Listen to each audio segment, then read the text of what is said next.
that's interesting to you and it'll be valuable to your organization? I think this is primarily consumers today, Allie. Oh, okay. I was thinking it was the other way around. No worries. I'm sure we have a blend of people.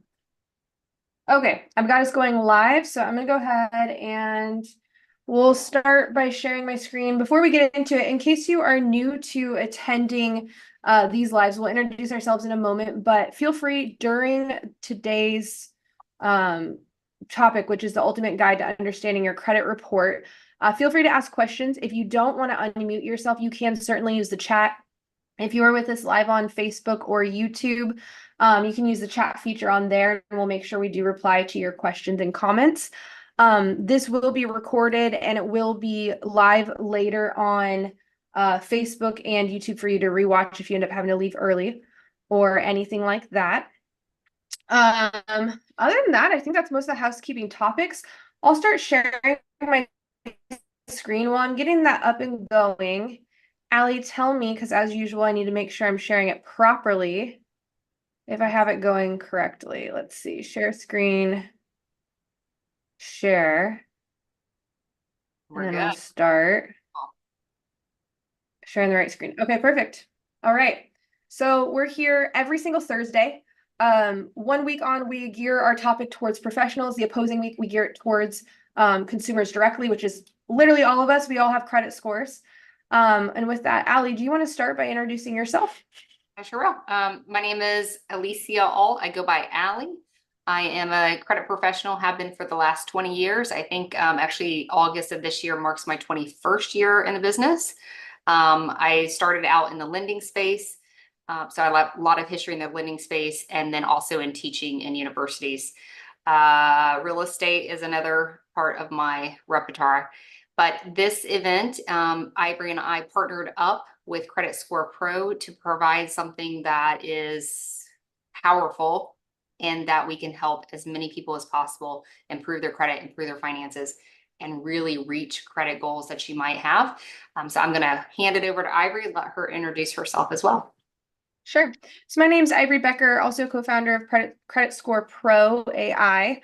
My background is in similar spaces, just highly focused on regulatory compliance and default. So dealing a lot with what happened in the financial crisis back in 2008, 2009 timeframe. And then a brief stint as a financial planner as well. I like the credit space better, so that's where I am. But without further ado, let's go ahead and we'll jump into today's topics. And if you are just joining us, feel free, you can ask questions throughout. We want it to be as interactive as possible. The more interactive, the better, the more you get out of it. All right. Just real quickly, I'll say that I did, you have the chat feature as well. Feel free to ask questions in the chat if you don't want to unmute yourself. Or if you have any topics that you would like to have addressed in this webinar, it's really for you. So let us know so we can make sure that we cover that today. And Allie, what are we celebrating this month? It is Financial Literacy Month. So because it's Financial Literacy Month, we thought we would provide a couple of financial literacy statistics. So 73% of American adults have ranked their finances as their primary stressor. And only 16% of millennials understand basic financial principles. What we're finding is that the younger generations have less financial literacy than the older generations. And unfortunately, in our school systems, we're not teaching our children about financial literacy. This means it's really up to us to help our children know and understand finances so they don't end up in a situation where they learn about financial literacy because of making mistakes. And 25% of American adults don't have anyone to ask for trusted financial guidance. And I think a lot of that's because most people go to places like financial planners if they have already built wealth. So what do you do when you're not quite there yet? Well, most people are turning to the internet, looking at places like social media and getting some good advice and some not so great advice. And that's why we started doing these webinars every week. We wanted to make sure we're getting the facts out there, and building a strong financial picture really starts with understanding the basics. And the basics start with credit. Credit is leverage. Credit is a tool that you can utilize to help change your entire financial picture. And when most people want to improve their lifestyle, the first thing that they think about is buying a house, right? Maybe you're starting a family, maybe you just got married. The next step is usually, how do I buy a house? How do I build that strong foundation of longevity for myself and for my family? And when we look at the mortgage side of things, when you're transitioning to that home buying process, only about 35% of people who are attempting or inquiring, asking about getting a mortgage to a mortgage lender end up at the closing table, end up actually getting that property. And the main reason is because of credit history and debt to income issues. This means the credit score either wasn't high enough or there was too much outstanding debt to be able to afford a property. And what we tend to find is if you have credit issues, you're paying more for your debt. So you tend to have a higher debt to income ratio, which is really, debt to income is just looking at what is my income as compared to the expenses that are showing on my credit report. Anything you want to add to that, Allie? No, I think that's great. Thank you. And only 1.2% of adults have that perfect credit score of 850. So I bring this up because a lot of people seem to have the illusion that tons of people out there have perfect credit, but it is a rarity. And 60 million Americans have a credit score below 670. Ideally, you do want to be at least in the 700s, mid 700s, to get to that point where you're getting good options, good opportunities. Of course, everyone wants that perfect credit score, but Allie, what would you say is a desirable score to shoot for the average person? For the average person, when I talk to mortgage lenders today, which is very different than when I talked to them 20 years ago, but typically they're wanting an entry level score of about a 640 to 640 to 660, 660 if you're looking for down payment assistance for a property. But what we have found now, that what I call red carpet credit, if you want to have the best rates, kind of VIP status with your credit, you need to be at a 760. That's a pretty high number to try to achieve.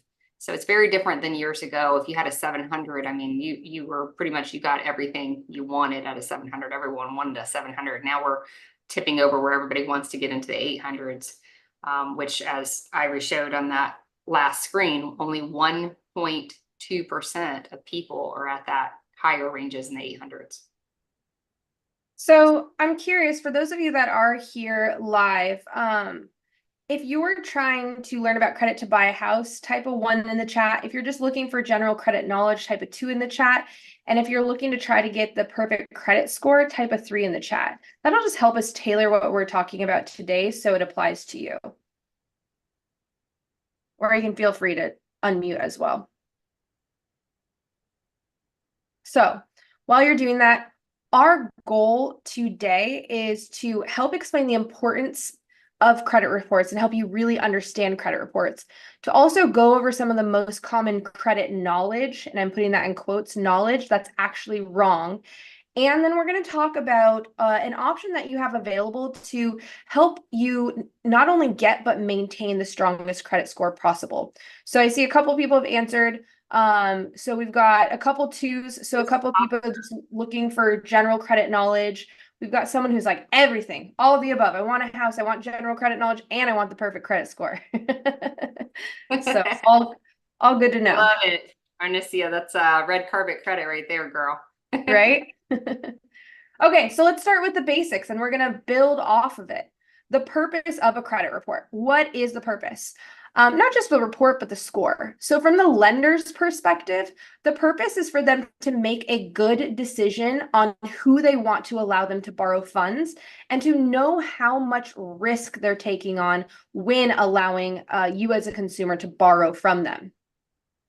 And from the consumer's perspective, it's like your report card. It tracks your credit history, your health, and helps you to identify areas of improvement.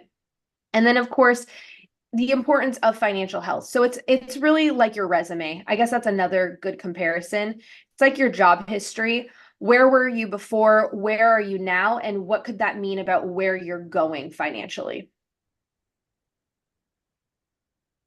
And Allie, can you talk about some of the real life impacts of credit scores and how that's changed from the past to what we're seeing credit scores affect now?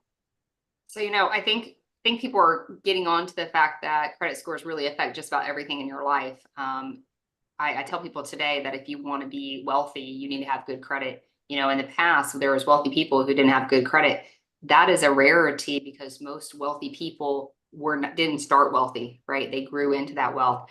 And a lot of that was rely upon their credit. So it's important to have good credit more than ever before. When I started in this business 20 years ago, you could have a 600 credit score and we thought you were a rock star, right? And so you could pretty much get whatever you wanted. You guys all know if you've done any transactions, that's not the case anymore. They're really scrutinizing you over your credit score in every area. So, obviously the biggest one everyone talks about is loans, right? Whether that's a mortgage loan, a car loan, or whatever. I'm seeing car loan interest rates at 34%, right? I know credit card interest rates are moving up at 34.99. I have a lot of clients that have that. So it's a major effect to your financial stability. Your credit score has a major effect to your financial stability. Even more so today than any time, because we're obviously in a situation where our economy is suffering with higher prices on everything, right? So influences obviously your credit card offers. A lot of people are getting these really bad credit cards with high annual fees and monthly service fees and all this. It can impact obviously renting a property. I have people call me all the time. They can't get a rental because of their credit situation. And that's getting worse. I even heard someone recently talk about you not only are you showing your credit score history or credit report history for a rental, but you also have to show that you have 3 months of savings in your savings account for the rent payment, and like almost like a mortgage application just to get a rental now. And then of course employers are looking at credit scores because they believe that if you have a higher credit score, you're a better employee than if you don't. And so there's just a lot of differences in our culture now where credit is so very important if you want to build a solid financial future for yourself. And I can't stress that enough, but it's very different than 20 years ago when I started. It was not that way. I think some of the little known areas that your credit score is influencing is in most states, your insurance score is also built off of your credit score. So it can impact the amount that you're paying for your insurance on a monthly basis, whether that's auto insurance, renter's insurance, homeowner's insurance. In addition, your utility companies are looking at your credit, and even to get a cell phone, they're looking at credit now. So there are more areas in day-to-day life where they're reliant on your credit score or a variation of your credit score. Okay. I like So that. Briefly, I'm not sorry to interrupt you. I like that you pointed out the insurance, like car insurance, homeowners insurance. mhm, People don't realize that you seriously, depending on your credit score, it very much determines what your premium is going to be on that insurance. And I have seen it side by side, a person with good credit buying the same house as a person with bad credit and what the insurance rates look like. That's another big one. So it's mhm, almost like in order to get ahead, you have to have good credit, right? Or you're going to be put behind, unfortunately, in just pretty much every area. mhm. And one of the other things I wanted to make sure we all understood was the role of credit bureaus, because I do think there's some misunderstandings of what the credit bureaus do. So the credit bureaus are utilizing the algorithm from FICO or Fair Isaac Corporation to determine your credit score. Each credit bureau, Equifax, Experian, and TransUnion, those are the big three or the main three we're going to discuss today, are independent companies and independent organizations. They collect the information from the creditors and they use that information in conjunction with that credit score algorithm to generate your credit score. I'm going to leave it that simple. Was there anything you'd like to add to it, Allie? No. Okay, so let's dive into the basics of the credit reporting. We're going to look at the score ranges first and what those ranges mean, and then we're going to dissect the credit report itself to help develop that better understanding of why you see the score on your credit report that you're seeing when you look at your credit. So Allie, why don't you go ahead and discuss this for everyone? Okay, I was answering a question in chat, so bear with Score me. ranges. Score ranges. Okay, so I mean, I kind of briefly talked about this earlier today, but when we look at scores, obviously we're less than a 520. This is obviously a poor score range. This typically says that the person is having extreme financial issues, right, or credit issues in general. And then when you get up here where the excellent range is, look at that excellent range, 780 to an 850. I don't know if you guys want to raise your hand if you know anybody who has a score this high, right? There's not a lot of people out there with scores this high, but this is when you qualify for those best interest rates. And I'll tell you, if you have a 760 in the mortgage world, you would qualify for the best interest rates. But we have someone in the group who is a small business owner. You guys, for sure, when you own a business and you're looking to establish credit for a business, you're going to have to personal guarantor a lot of that stuff in the beginning. They really want you up here. Like they really want you up here. So just know that you're going to be held to a higher standard with your credit. Okay. But you see, there's multiple different ranges, but look where we don't get until average is that 680 to 719, right? And if you heard me in the beginning, if you had a 600 score, we were like jumping up and down. We can give you anything you wanted. If we look at that 600 down here now from that 580 to 619, you're probably not qualifying for most loans. So it's a very different world we're living in. And if you are, those rates are going to be quite high. So, okay. So understanding your credit score, how is it actually calculated? So think of the score itself as the numerical calculation of what's known as credit worthiness. I think the obvious we see from this chart, the higher the score, the less risk. That's really the best way to look at it, is a risk tool. That is the point of the score. So the lower the score, the more risk a bank is taking on, which means they're going to make you pay more to borrow from them. So I think that's the best way to think about the credit score. So we're going to dive into each of these key factors that make up your credit score. And the main factors are payment history, credit utilization ratio, length of credit history, new credit and inquiries, and credit mix. So while we're talking about each of these sections, we're also going to talk about some of the myths or the common knowledge. And then at the end of each section, or at the end of this section as a whole, we're going to summarize some additional myths we may not have discussed during the course of these sections. Okay, so again, these are the main factors that make up your credit score. So FICO determined this credit score algorithm, and again, the bureaus use this credit score. So number one, we're going to start off with is payment history. So payment history is 35% of the credit score, the biggest overall factor that contributes to that number that you see. And I think this is the one that probably most of us are most familiar with. The more you pay things on time, the better, right? But what's the impact of late or missed payments? We'll look at that on the next slide. So one of the things I think most people don't consider is how impactful good payment history is. So said differently, if you're someone who has negative payment history on your credit report and you don't reestablish positive history, you don't add good information to your accounts and rebuild good credit, you're doing an injustice to yourself. Think of the credit score algorithm as living and breathing. It's wanting to see what are you doing right now. It cares about what you did in the past, but if you're also able to build or reestablish good payment history, you're going to see your scores jump up.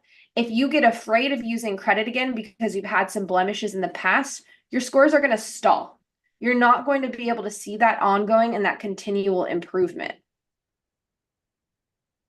Anything you want to add there before we go into the negative side of payment history, Allie? I know we'll talk on this. I'll just briefly just know that what Ivory's talking about is building that good payment history. If you have blemishes, it's really super important. Building additional credit resources, right, that can help push your score up. But we'll also kind of dive in a little bit to what are good credit resources and what are the not so good ones. So I see people all the time, they'll get a bunch of credit cards, right? You don't need to do that. So absolutely. Absolutely. Some of what we're going to discuss as we go through these sections is what that balance looks like. There is such thing as too much of a good thing, right? It caps out and it's help at a certain point. And I'm sure we'll bring up a couple examples of where we've both seen that before. So let's talk about negative payment history and when your credit report is impacted by the negative history. So, and what types of negative history exist. So payment history is reported each and every month. If you go 30 days past due, more than 30 days past due on one of the accounts reporting to your credit is now going to be impacted with a late mark. And Allie, what happens when you go 60 days or 90 days? Can you talk about the severity levels when it comes to going further and further past due on an account? Well, this goes back to that your credit is a living, breathing thing, right? So if you had one 30-day late and then you got it back on track next month, then it's like, oh, that was just kind of maybe like a little oops, right? So we can start to build that credit back up. But if we're going 30, 60, 90, now we're showing a trend of behavior, and that behavior indicates financial instability, otherwise known as, whether or not you have good credit worthiness right now, right? Because it looks so much at what you're doing now, way more than what you were doing in the past. So I'll have people tell me, well, oh, before I paid everything on time for years and never had a blemish. It's like, yeah, that's great. And we like seeing that, but what you're doing today is what really counts, right? And so the longer that goes past due, we're getting hit, and the credit bureaus are going to adjust because now this is you. This is how you're paying your bills.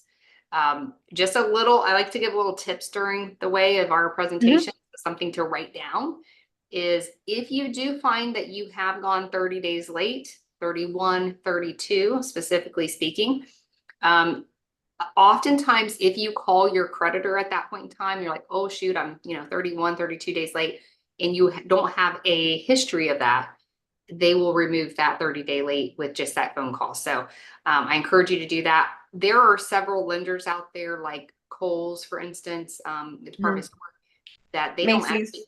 yeah, some of them don't even report the 30-day late. They don't report it 30 days late until you're 60 days late. So just know that you want to be on top of your finances, but there is options where you can hack the system, make that call, and possibly get them to remove it. So some creditors also have a policy where they will waive 1 30-day late, right? So sometimes all it takes is giving them a call. Another example of what you're saying would be federal student loans. Oftentimes they're not reporting delinquencies until 90 days. If it's Sally Mae, it'll be 60 days. But don't make that a practice, of course.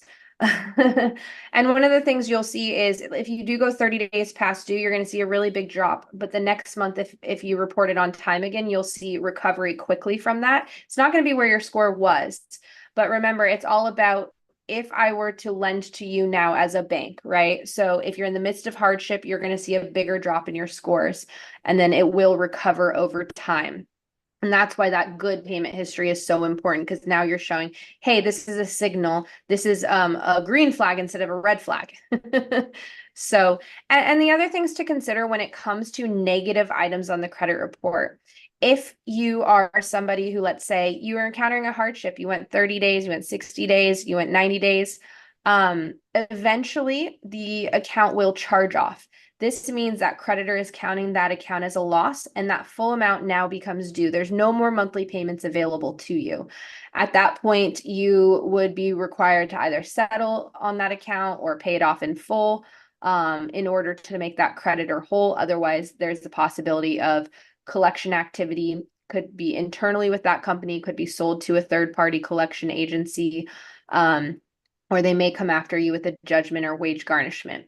Now, today we're not going to go super deep into negative payment history. If that's something you're interested in, let us know in the chat. It can be a private message if you want, and we can make sure we structure one of our Thursdays just on that topic. Outside of that, it's important to know that the more severe the delinquency, the more the negative impact to your credit report. Let's see. And then the negative history will stay on the report for 7 years. Allie, how long's positive history stay on my credit report? 10 years. So positive helps you for longer. So just real quickly, to Mhm. kind of spin off of what Ivory said, is we're not deep diving in this at all, but people get very confused when they see charge off on their credit report. I Mhm. often hear people tell me, I don't owe it anymore. They charged it off. That is not true. That does mean you Another myth. absolutely owe it. You absolutely owe it. And then oftentimes it'll take some time before a lot of creditors will even be willing to settle even after the charge off. Used to be things would charge off in 120 days. Now it's taken 6 months to charge off. And I think the reason that is because people were allowing things to charge off and then settling fast. And the credit card companies are like, oh no, I'm going to stall this process to force them to pay me in full. So I just wanted you guys to know that. Now there's another term called written off.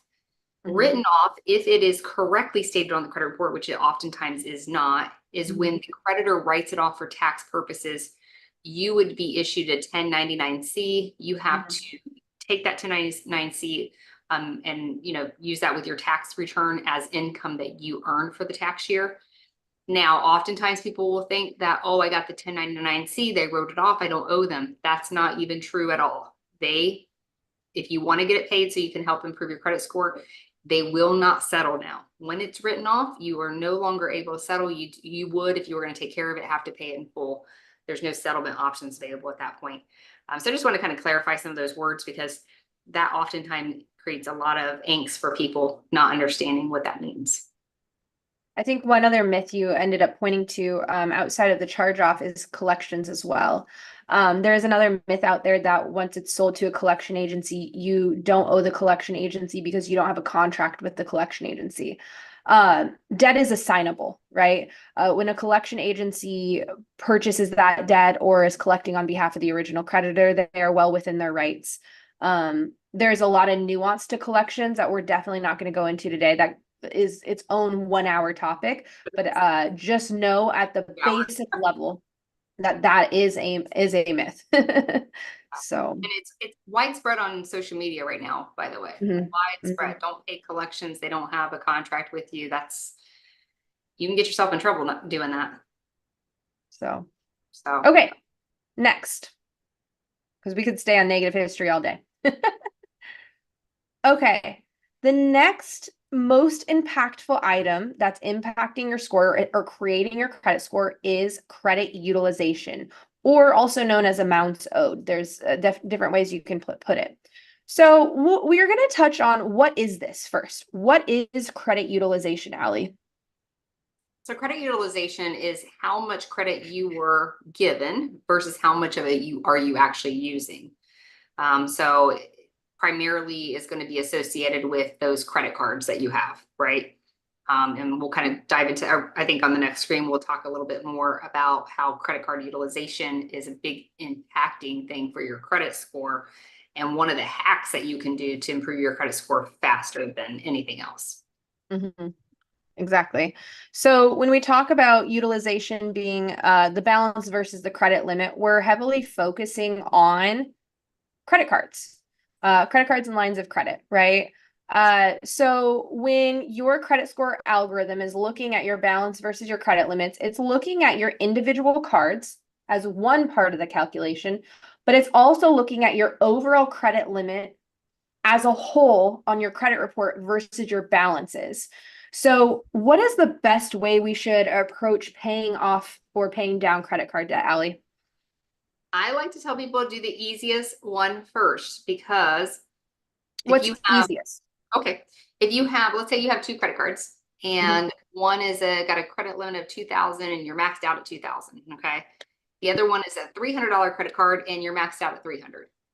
You are going to be better served on your credit score to get the $300 credit card down to 20% of the credit limit. So let's say $60 and then move to the big one rather than focus on the big one and move to the little one.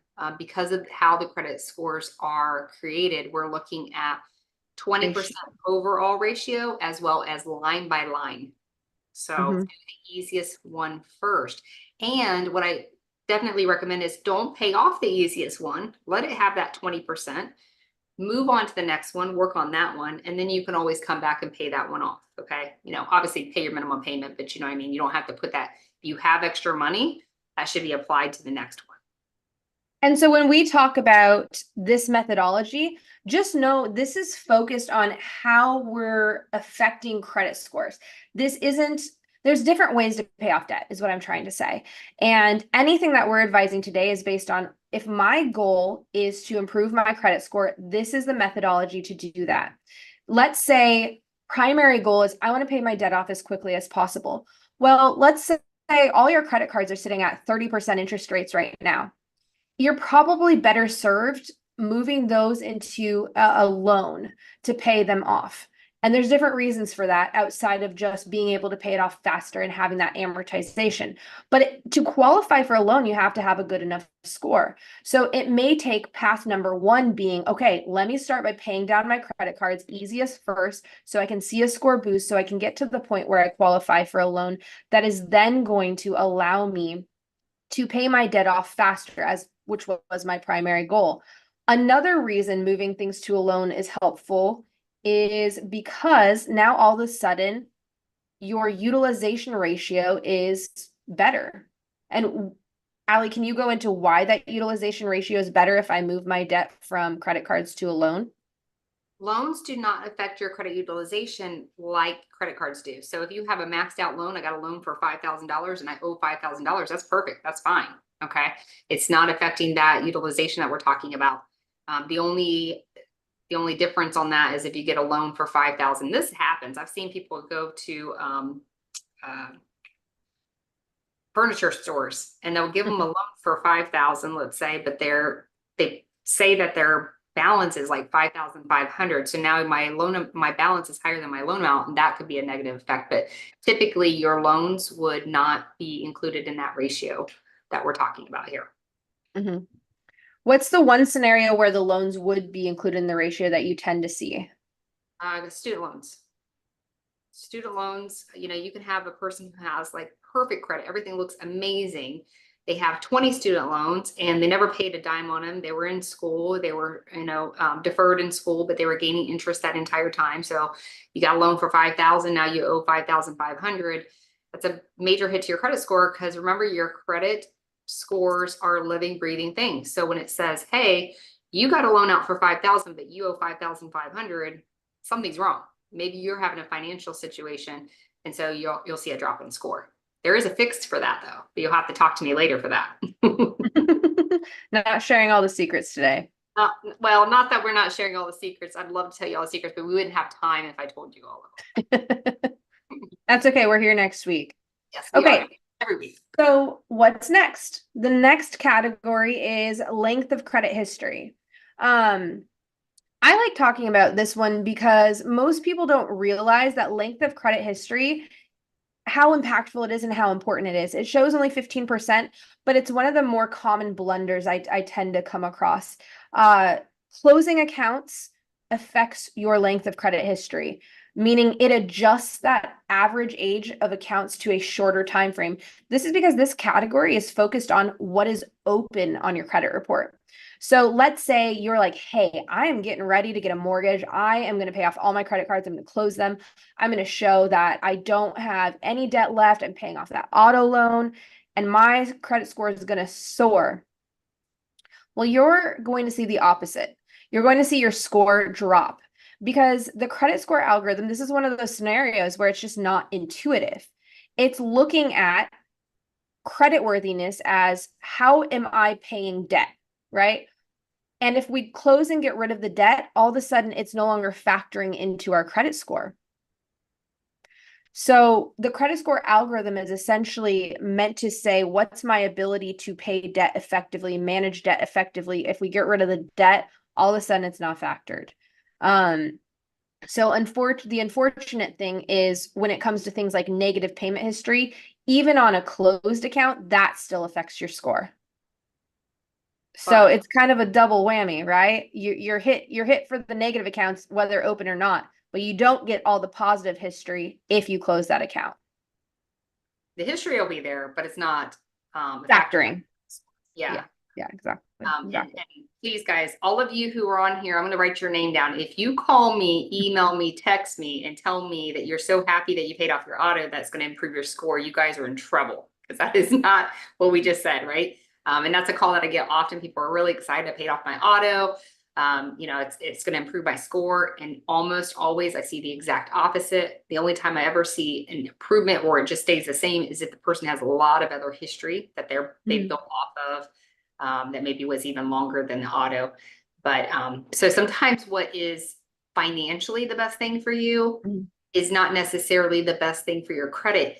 And one thing that I like to teach all of my customers is that we really got to look at both factors before we make a decision. How can I keep my credit score really high? Because remember, everything you get charged more for a lower score, right? So how do I keep my credit score high while also improving my financial portfolio? So these can be conflicting at times. And you need an expert that can really tell you the best way to spend your money. So I'll leave it at that. Yeah, and the great way to maintain the longevity on your credit report is the credit cards. We all know loans eventually end, right? But the credit cards you can keep open. And Allie, how often do we want to make sure we're using our cards to make sure they're factoring into our credit scores? Very, very important that you're using those credit cards at least once every 3 months. We need history. Remember, it's a living, breathing document. Creating that score, it needs to see that you're using it and you have activity on it. And I hear this all the time, I'm going to get a credit card, I'm going to cut it up because I don't like credit cards, and then I'm going to throw it away and I'm not going to use it. Well, then you might as well have not got the card because it's not going to help you at all. So it's very important that you get the cards. I talked earlier about, getting the right ones, and you don't have to have a million of them, right? So get the right ones, simplify your life. And when you get the right ones, keep them open forever. Just keep them open forever. That's important. And we know there's stair steps to getting to the right credit cards. So it's not this getting that perfect score is not overnight, right? There are steps to get there. And the way you navigate it is important. And as long as you have some guidance, you come to events like this, you learn how credit works, you're going to get there. You're going to get to that score that you want to see. Just please do me a favor. Don't get the first Premier credit card. Because it's a subprime credit card. Everybody gets it because they market really well, and it's all, I'm going to build your credit. There are better cards than the First Premier, and First Premier charges a large annual fee and monthly service fees. And I had a guy yesterday. He came to me and he wants to close them because the annual fee is so high. Right. Fortunately, you're getting ready to buy a home. You cannot close them. They are your longest standing card. So we want to have cards that we build off of. That's important. It's not going to be the card that you're going to keep open forever necessarily when you're building, but we want to pick ones that aren't horrible in case we do need to keep them as we're building into the cards that we want to keep open forever. I hope that makes sense. I hope I didn't confuse you. Yeah, absolutely. Absolutely. Okay, new credit and inquiries. So new credit and inquiries is 10% of the credit score. Everyone is very, very, very afraid of inquiries. Just keep in mind they don't impact your score that much. What is better? Preventing an inquiry or getting the best product for you.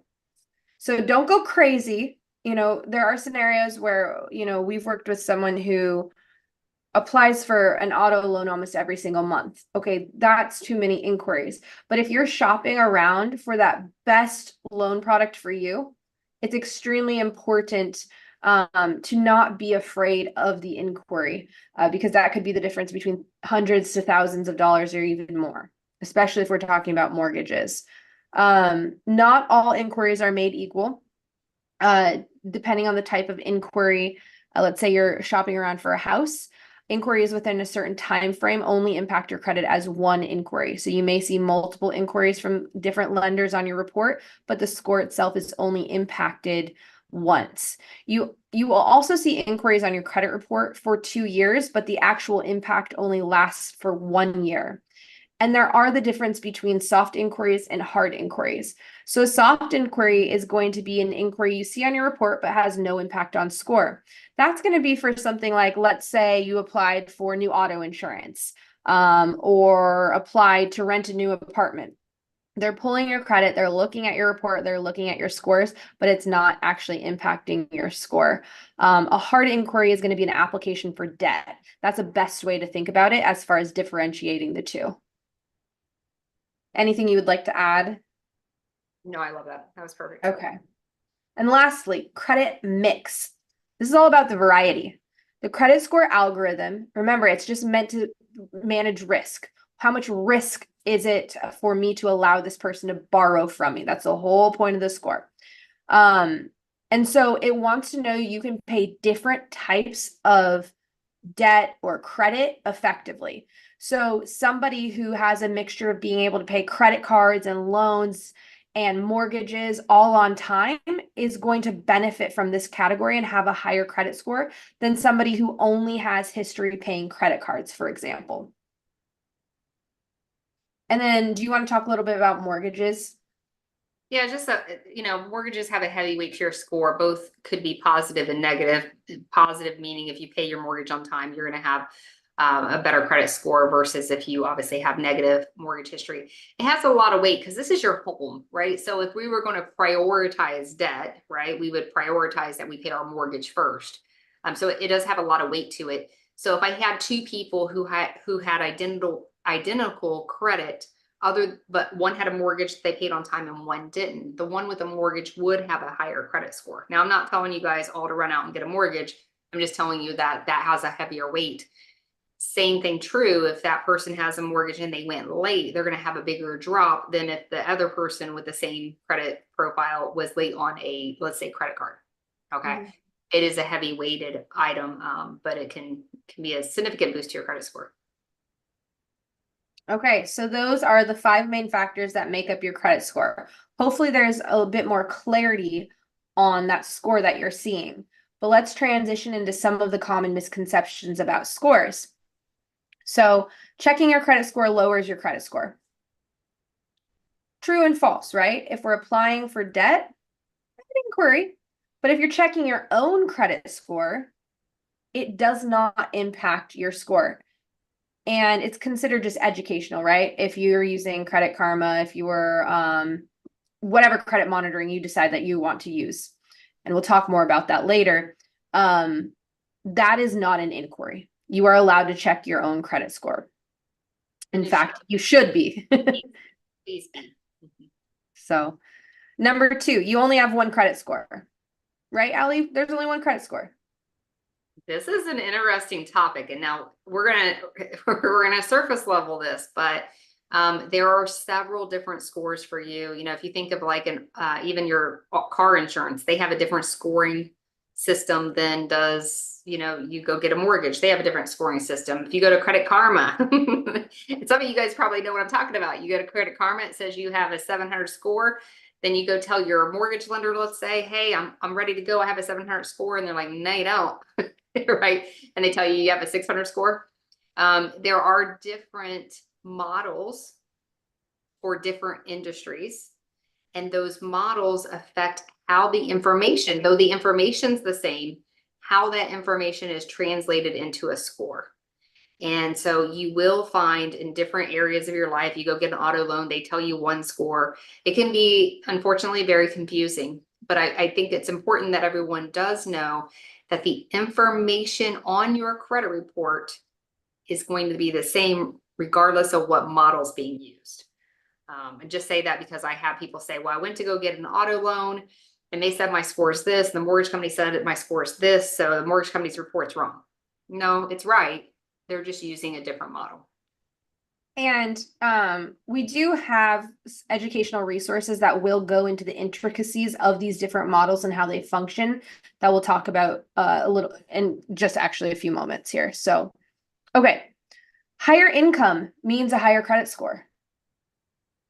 False. Did you know your income has no factor on your credit score? And your credit score it doesn't even know, your report doesn't even have income on there. So one of the great things about credit is it doesn't care who you are, where you came from, how much money you made. It can be a tool that you can leverage to change your entire financial picture, right? So we often look at credit as a negative thing, but if we change our perspective a bit, it can be something really positive that can propel you forward and really help you structure the future that you want to see for yourself. You can use it to build wealth. Exactly. Allie, do I want to always make sure I'm carrying a balance month over month on my credit cards? No, I don't. No. I don't either. I need to So use it on a regular basis, but I will pay it off. And matter of fact, guys, here's my philosophy. If my credit card is not paid off at the end of the month, I'm not allowed to use it until it's paid off. That's how I roll. But no, that's a big myth out there. Keep a balance, even if it's small or this or that. And that's just for, the creditors to make more money off of you. right, It's not exactly. a necessity. And we already talked about this one. Closing old accounts improves your score. That's false. It impacts the average age of open accounts negatively. Okay, I'm going to skip that because we don't have time. We have 10 minutes. Okay. Okay, so when it comes to credit reporting in general, one of the things that you should know as a consumer is you are entitled to an accurate credit report.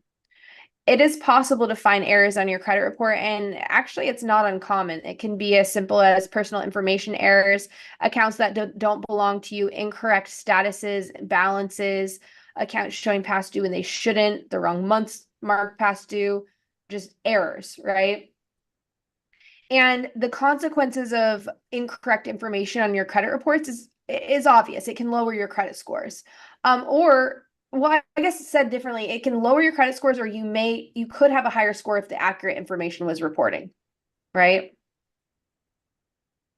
I'm going a little quick because we're running short on time. So we do have some options available for you that will help you in addressing those errors and solving those errors, along with being able to maintain a strong credit score and address those 5 factors we just dove into detail on. So Just for one quick second, Ivory, take it away. I just want to go back to the errors in your credit report. Ivory said you have the right to have accurate credit reports. Now, a question that I get asked often is, if there's a collection on my credit report or a late payment on my credit report, and I know that I did that, should I or should I not dispute it? The answer is that if there is an error reporting, whether or not you were truly late, the data still has to be entirely that word, entirely accurate. Exactly. You have a right to dispute that information, because even a little bit of information on that credit report could be a factor of how your score was calculated.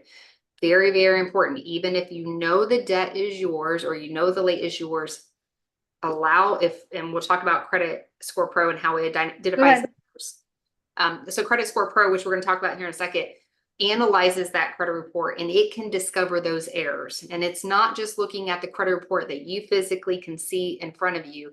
It's looking at the credit report behind the scenes, which we refer to as the raw data credit report. It's a lot of code.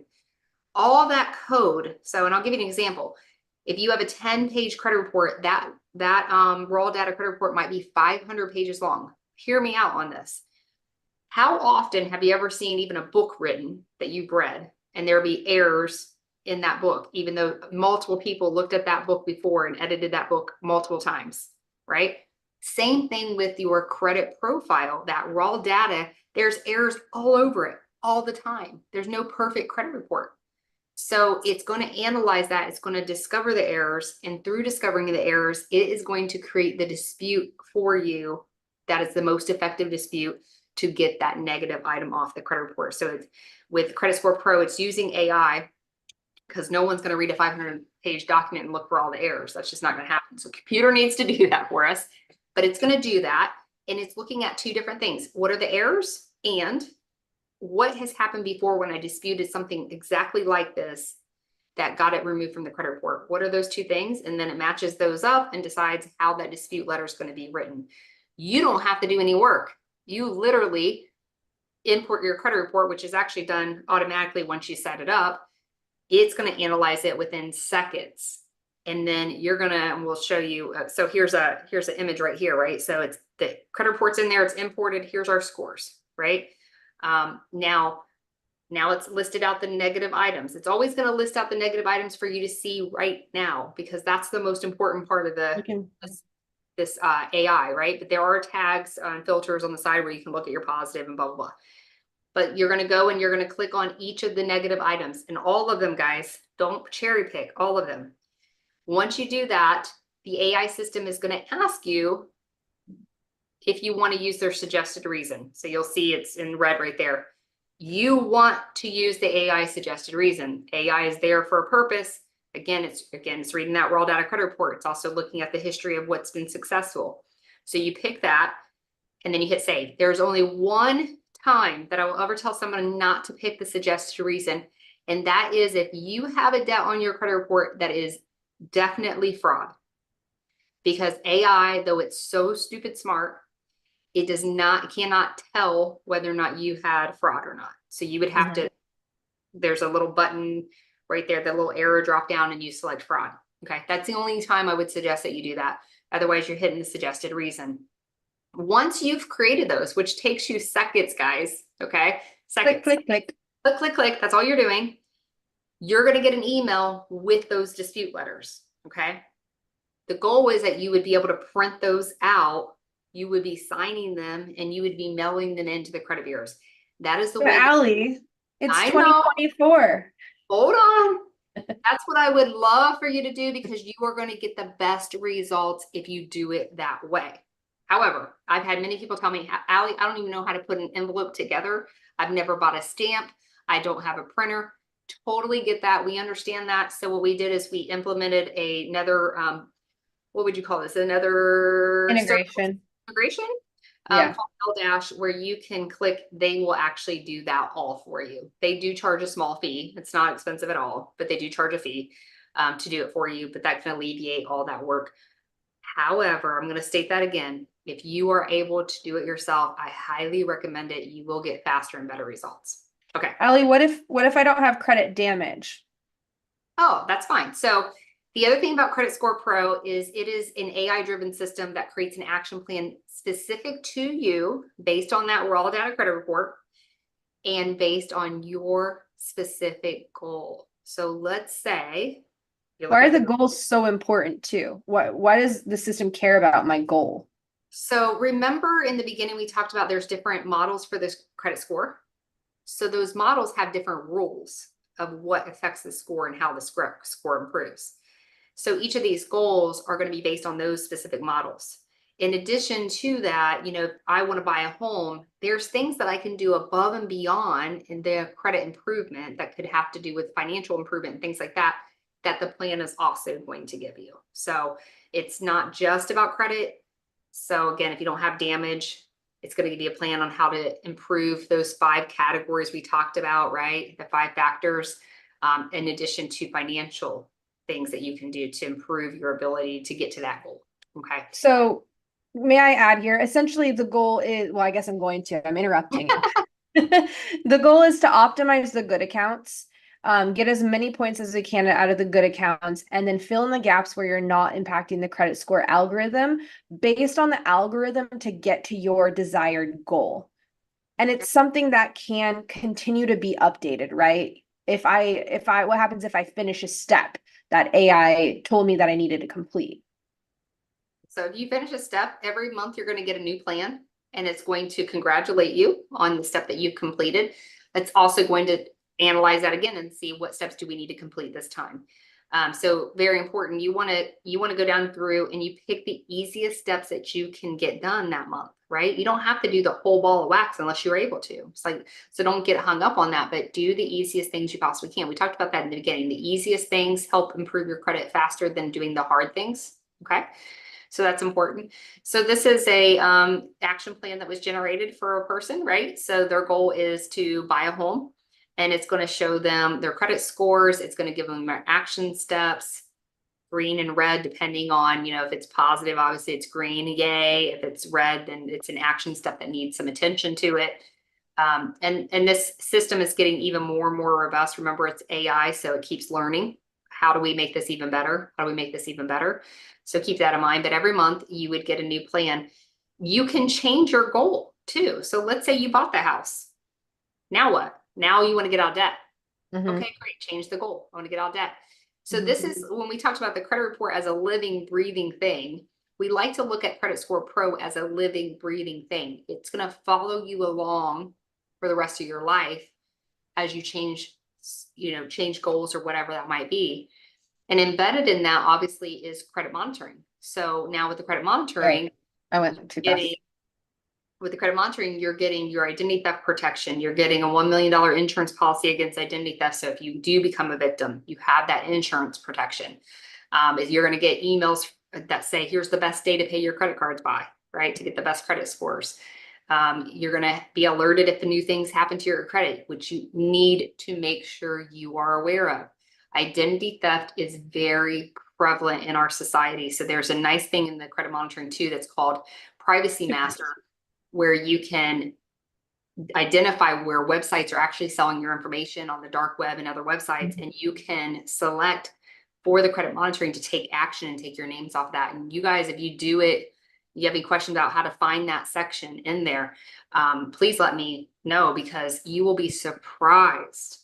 You might see 47, 50 different websites selling your information. And if any of you have gone to like peoplefinder.com, that's a big one that sells your information, buy your information one day and see how much data someone gets on you if they buy your information. It can make your stomach hurt of what's out there. One of the things we're here at the credit building tools, remember we talked about there's good ways to build credit that are like free or very cheap, instead of getting all these different things where everybody's saying, oh, get this credit card and do this and do that, and you're going to have 10 credit cards and you're paying $99 annual fee. We're really big on having the right tools that are either free or a small fee, and that don't necessarily put you in further debt. Okay. Right. All things we're looking at. Your action plan will also tell you if you need some of these things. Mm-hmm. So you don't even have to think about it. You don't have to go to this page and say, oh, I need, do I need credit builder credit card? Your action plan will indicate whether or not that card would be good for you. So you don't have to go out and get a lot of different things. Another thing that is really great, we're talking about financial literacy. Very big on this. I went to college university. As I told you guys, I taught financial literacy in college universities because, get this, the college professors who were teaching classes on finances had no idea how to teach the subject of financial literacy when it came to also, incorporating credit. They had no clue. That's not something that's in their curriculum that they learned in college themselves. So as professors, they weren't able to teach it. So I would come into their classrooms and I would teach this section of the course. So this section here is courses, literally courses that you can take. Ivory, I'm going to let you take this on because this is your baby. You put these courses together. And I think you can explain more of what different courses are in there. These are all inside of Credit Score Pro that you can do or not do. But when we talk about, I was talking to, what was it? Who was I talking to in chat about building a legacy, right? Building a legacy so that you learn this information. You're not getting it off of social media, getting the wrong information. You learn it and teach it to your family and build a legacy within your family of financial literacy and wealth. Everything you need for that is right here, right? Yeah, and it's broken down into small bite-sized pieces. So a lot of the topics we've discussed today were pretty high level. There is a section breaking down credit score factors. It's actually what I'm showing on the screen here.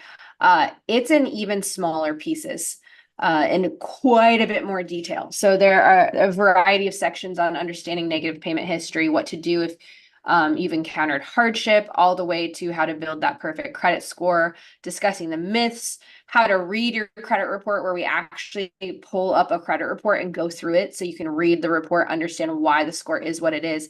And so it really starts at a foundational level, builds off of it to the point where you could be a credit expert and teach everyone about credit the way we do if you wanted to. So as little as you want to as much as you want. Everything's broken down into 5 to 10 minute videos, with the exception of the section on how to read a credit report. There's no way to make that shorter. So outside of the credit coaching, that's boring. Well, I did my best. Outside of the credit coaching, there are tutorials on how to use the system as well. We do want to make sure everything makes sense, and we'll continue to add to this.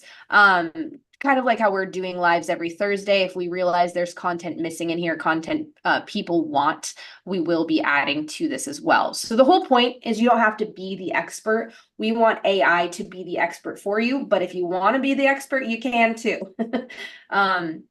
So Allie, I'll let you finish up here, and we're a little over on time, so we'll open it for Q&A after this as well. So as Ivory just talked about, you don't have to be the expert, right? We designed this software so that you don't have to be the expert. You don't have to sit there and muddle through laws and finding what's the best template to use for my disputes and, you know, how to dispute properly and da, da, da. I mean, and you're going to go into, what do they call a wormhole? When you keep going, you get more information in that Rabbit hole. Huh? Rabbit hole? Rabbit hole. Oh, I thought it was a wormhole. Okay. So I don't know. I don't, but you're going to go down this road and you're going to have this person conflicts with this person. And, you know, it becomes a mess. So you don't have to know those things. It's going to do it for you. It's going to analyze the report for you. It's going to tell you what you need to do based on your goal. And then of course you can have that foundational financial literacy within that as well, right? So you can have your cake and eat it too, right? If you want to do so. But it's not necessary to have great credit. How many, you know, people, you know, your grandfather, I know someone in the group, their grandfather had great credit, or your mom had great, and some of them, they didn't even know why, right? You can accidentally have great credit too. Unfortunately, most people accidentally have bad credit rather than accidentally have good credit, but you could. So I've had people who had good credit and then it devastates because they did their Dave Ramsey and they didn't understand why would that happen. And so, having that knowledge back of why these things happen is important. All right, so if you want to learn more about Credit Score Pro, you can go to our website. It's creditscorepro.ai. Again, it's not .com, it's creditscorepro.ai. However, Ivory also put in the chat, don't look at that one because she spelled stuff wrong. Yeah, sorry. Look at the second email. There is an email address that you can send questions or, you know, anything to that email for us if you have any questions. So remember that Credit Score Pro has the credit building tools. So if you think, hey, you know, I just need to get some credit building tools, you can go to our website. You don't have to have the Credit Score Pro app to be able to get the credit building tools. So that is accessible to you. But you will be able to, inside the app, be able to access the credit action plans, the AI disputes, the credit coaching section, as well as having your ongoing credit monitoring, which you guys should always have. We do also have a Facebook group. We would love for you to be there. It's a great place because I know we didn't answer all your questions. We did do high level. It's a great place to ask specific questions. You can even do that anonymously, so you do not have to say who you are in the group. And then we would get back to you and let you give you the answers to those questions. So check out that Facebook private group. And then one thing that I like to mention to you guys, because you're probably wondering, well, how much does Credit Score Pro cost? Credit Score Pro AI is actually free, but you do need to have credit monitoring because we have to get a credit report to read. We have partnered with a specific vendor by the name of Smart Credit because we love them. They do a great job and they provide so much added value to Credit Score Pro. And so Smart Credit charges a fee of $39.99 a month. So very cheap to get all of this. And I'll tell you, if you've ever paid for credit monitoring, or if you kind of scan the internet, typically credit monitoring is $39.99. So with just credit monitoring. So now you're getting credit monitoring, you're getting the AI disputes, you're getting the action plans, you're getting the coaching, all of that wrapped up in one bundle for that same price of the $39.99. So I'll leave it. I'll call out one thing everyone's thinking, but Credit Karma is free. Why is Credit Karma free? Because it doesn't give you all the information. I'll tell you why. It's because you're giving them access to all of your data to sell. Oh, yes. And yeah, so that's how they give it to you for free.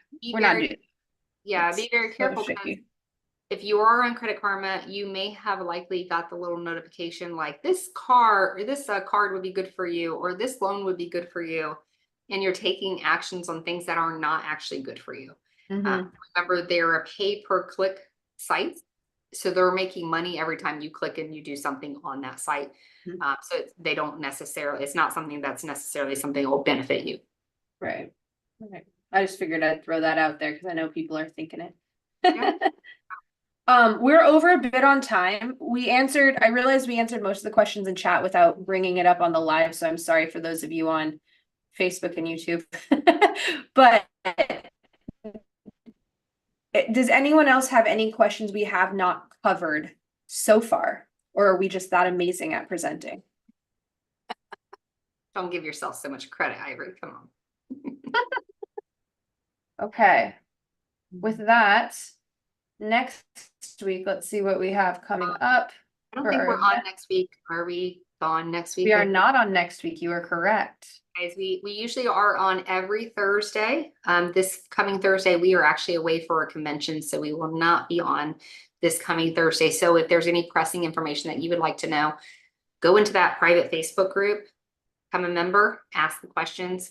Your questions help everybody else in the group. So thank you for participating.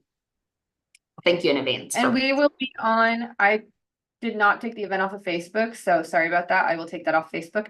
But we will be on Thursday, May 9th. And we will be navigating credit myths. So we'll be going into more detail on credit myths. And then if you want to see the next events, they're all posted on Eventbrite, and then Facebook as well. Any professional events are also posted on LinkedIn. Wonderful. Oh, I think there we go. We lost you for a second, Allie. Oh, okay. Sorry. All right. Without further ado, in 2 weeks. All right. Thank you What? guys. Have a great night. Bye. Bye.